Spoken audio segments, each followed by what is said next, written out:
Vice ganda, sinagot ang suspension issue sa It's Showtime. Sa isang live segment ng It's Showtime, diretsang sinagot ni Vice Ganda ang kumakalat na isyong tungkol sa umano'y suspension niya sa programa. Matapos mapansin ang kanyang pagliban at ang pagpunta niya sa Vietnam.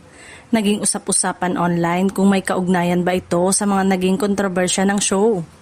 Ayon kay Vice, habang nasa bakasyon siya ay gusto na niyang pumasok at muling makasama ang kanyang mga kasamahan sa programa.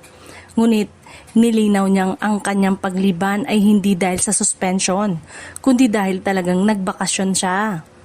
Ibinahagi rin ni Vice na maging ang kanyang ina ay nagtanong tungkol sa mga kumakalat na balita.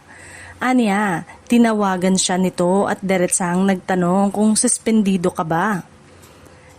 Dahil dito, ipinaliwanag niya na wala siyang suspension at nasa bakasyon lamang talaga siya.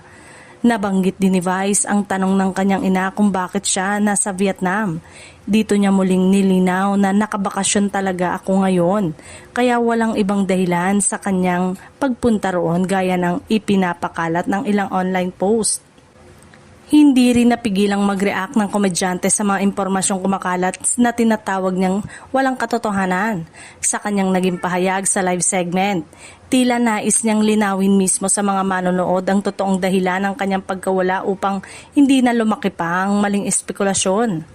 Sa huli, naging malinaw ang mensahe ni Vice Ganda sa publiko. Hindi umano suspension ang dahilan ng kanyang pagliban sa It's Showtime kundi bakasyon lamang. Ang kanyang direktang pagsagot sa live segment ay agad namang naging usap-usapan ng mga manonood at netizen.